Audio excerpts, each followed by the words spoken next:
reading Bram Stoker's Dracula at the moment, and I came across a passage which I just found very powerful and very profound. And when I thought about it a little bit more, I realised that it slots into the wider sort of cultural space that Dracula occupies. Of course, today Dracula is just seen as a horror icon.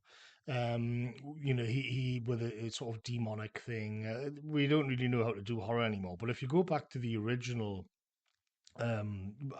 Dracula book and some of the thoughts and ideas into it, it's something that actually resonates with me quite a lot, which I'll come to later. But it is, if you put it in the context of this late Romanticism, it all begins to make a lot more sense.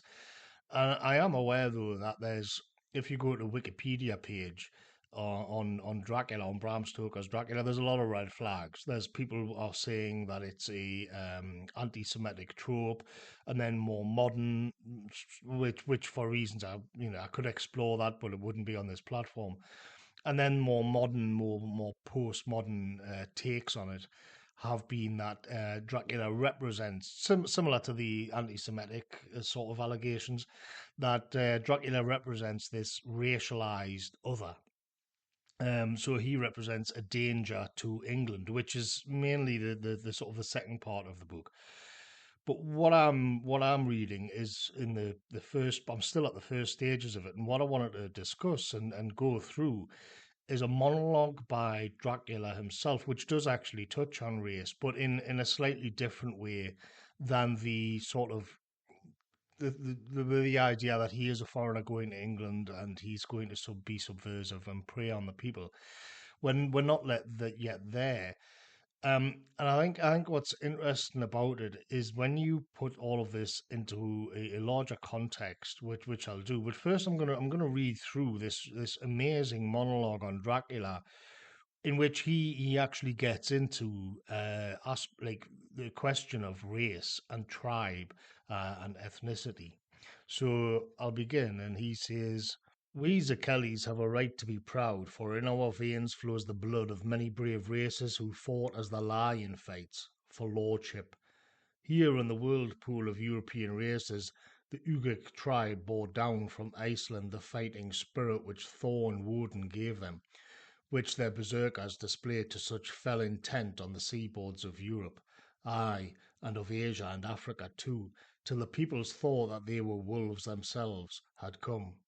Here, too, when they came, they found the Huns, whose warlike fury had swept the earth like a living flame, till the dying peoples had that in their veins ran the blood of those old witches who, expelled from Scythia, had mated with the devils in the desert. Fools, fools, what devil or what witch was ever so great as Attila, whose blood is in these veins?" He held up his arms. "Is it a wonder that we were a conquering race, that we were proud, that when the Magyar, the Lombard, the Avar, the Bulgar, or the Turk poured his thousands on our frontiers, we drove them back? Is it strange that when Arpad and his legions swept through the Hungarian fatherland, he found us here when he reached the frontier? That the Honfoglass was completed there? And when the Hungarian flood swept eastward, the Zakelis were claimed as kindred by the victorious Magyars, and to us for centuries was trusted the guarding of the frontier of the Turkey land. Aye, and more than that, endless duty of the frontier guard, for, as the Turks say, water sleeps, and the enemy is sleepless. Who more gladly than we throughout the four nations received the bloody sword, or at its warlike call flocked quicker to the standard of the king, when was redeemed that great shame of my nation, the shame of Cassova, when the flags of the Wallach and the Magyar went down beneath the crescent? Who was it but one of my own race who, as Viviodi, crossed the Danube and beat the Turk on his own ground? This was a Dracula indeed. Woe was it that his own unworthy brother, when he had fallen, sold his people to the Turk and brought the shame of slavery on them. Was it not this Dracula, indeed, who inspired that other of his race who in a later age again and again brought his forces over the great river into Turkey land, and who, when he was beaten back, came again and again and again, though he had come alone from the bloody field where his troops were being slaughtered, since he knew that he alone could ultimately triumph? They said that he thought only of himself. Bah! What good are peasants without a leader? Where ends the war without a brain and heart to conduct it? Again, when after the Battle of Mohacs we threw off the Hungarian yoke, we of the Dracula blood were amongst their leaders, for our spirit would not brook that we were not free. Ah, young sir, the Zachelis and the Draculas, their heart's blood, their brains, and their swords can boast a record that mushroom growths like the Habsburg and the Romanovs can never reach. The warlike days are over. Blood is too precious a thing in these days of dishonourable peace, and the glories of the great races are as a tale that is told. What I thought was so great about this particular passage is that for me it gets right to the heart of what Dracula was all about, and for that matter, the Romanticism which had largely preceded it. Dracula was written by Bram Stoker in 1897. But before that, in nationalists or right wing reactionary circles today, there is this fondness for romantic art, the sweeping vistas of wild and untamed lands. And much of that is actually a nostalgic view. So you have the Industrial Revolution in Europe, which sort of reduces man and the resources of the natural world to quantity, to quanta. So it's schematics and it's steamships and it's railroads and it's eventually machine guns and production and consumption, the beginning of it.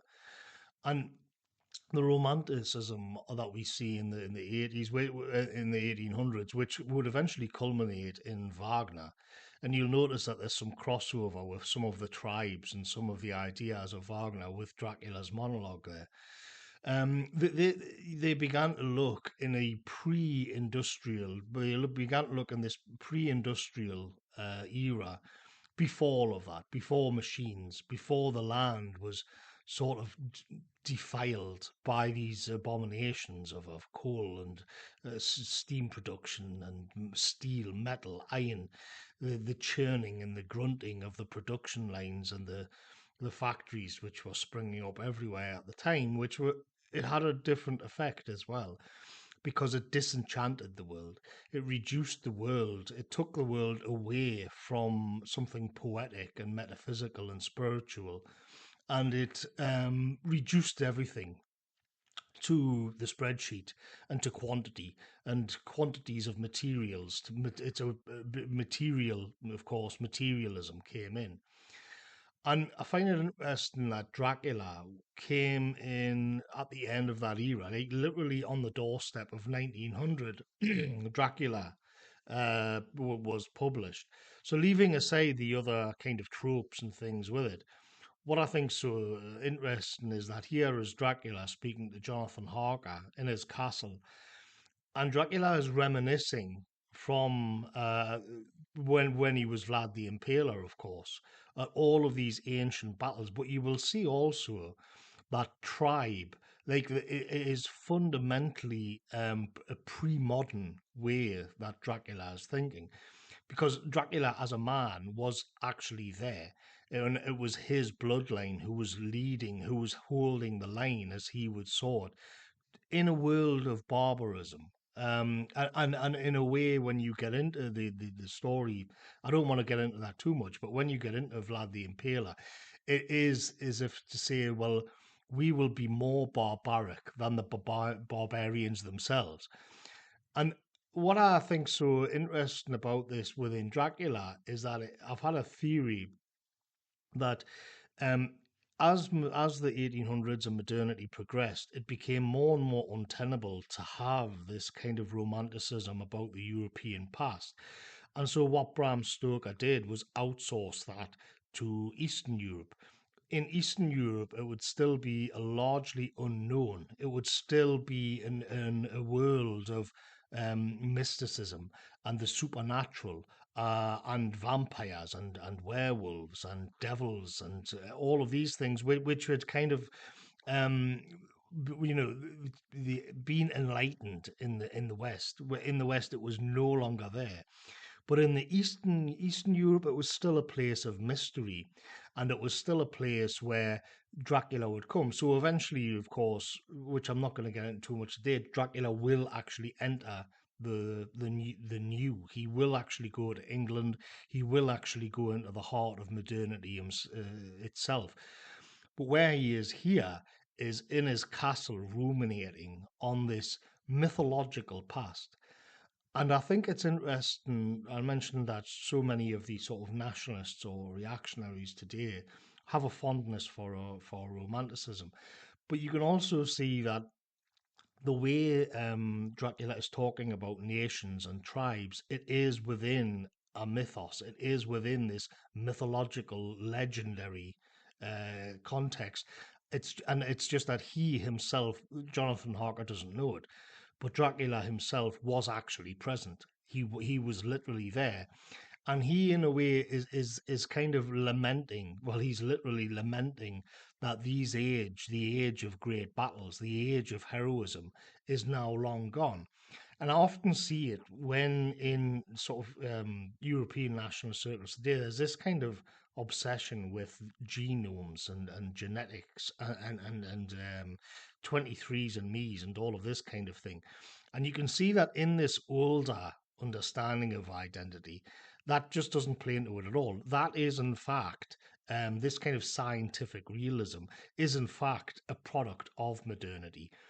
And I find that Dracula's approach to this, where we have it in a mythological frame, is more powerful and more poetic and more spiritual. If you could say that for somebody such as Dracula, that's the irony, of course.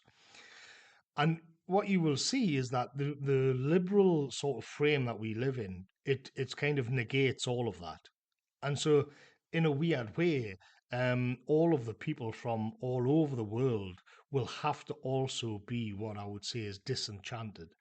So the way that Dracula is speaking, the way that Romanticism approaches this, is this enchantment of the world.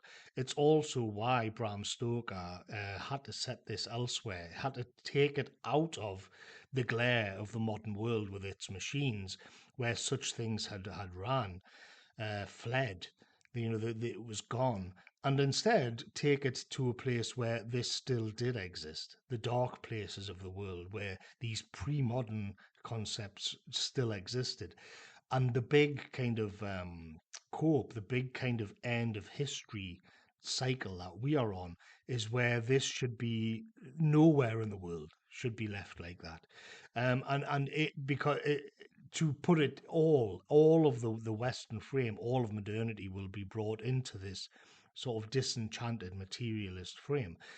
And when you think of it as well, this actually happened. So today, if the Magyars or the Turks or the Huns, they are themselves brought to the West, and unlike Dracula, they've been shorn of the past. They've been shorn of everything, and they become warehouse staff, call center operatives, and this kind of thing.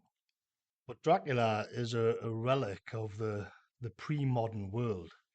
He is the relic of the enchanted past, the darkness, literally, in his case, literally the darkness, which haunts the liberal mind, which haunts the mind of modernity. You think you've disenchanted the world. You think that you've reduced everybody on Earth to nothing but consumers, wearing shell suits and leather jackets and jeans. You see it when they step off the boats at Dover.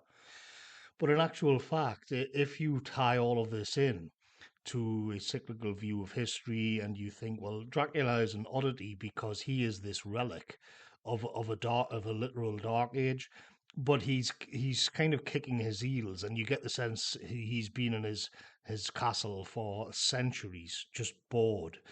Um, And the assumption, of course, is that, well, this is just it now. It's progress forever. But when you put that into the context of a cyclical view of history, you're actually going to see something happen, because you're going to see a process wherein, as the cycle goes, the superstitions and the mystical will be chased out under the light of the Enlightenment, the light of liberalism and capitalism, and everybody being comfortable, and iPhones and low interest mortgages and careers. And Dracula represents that sneaking its way back in, sneaking its way in at the peak of power, at the very peak of English power in the world in 1897. There's this little element, there's this darkness, which can't really be quantified or reduced to empirical data. And it plays on the conscience because it's still out there. There's still something pre-modern. But then, of course, when you tie that into a cyclical view of history, that is also the future. And so, as the liberal kind of project begins to fall apart at the edges and crack and collapse in on itself, which is where we are now, you are going to see where there'll be more of that. The darkness will come back. And if we go back to Dracula's monologue of barbarism and tribes, and as he would say, as he puts it, the time of legends, the time of blood and warriors and spirit, that isn't actually the deep depths of the past, but it's the future. And perhaps that is the most terrifying thing about Dracula of all. But it's something that I've been thinking about and writing about quite a lot recently, to stare it straight in the face. And we see it every day. We see it on social media. An average user of social media sees depictions of gore and violence and horror happening in their own countries, which would have been unthinkable to somebody like me as a child of the 90s. So gradually, the dark things, the bad things, the barbarians, they come back again. So the status quo in the long, long term of history may well be Dracula's glory years, and the unreasoning mind, the irrational mind, the passionate mind. And that's, it seems to me, what the future holds. But when you put it into these kinds of scenes, you can say, well, it's actually nothing new. It's a return to normal, perhaps. But maybe another time we can dig into a little bit of when Dracula actually goes to England and haunts the imagination of modernity. I'll catch you later, folks.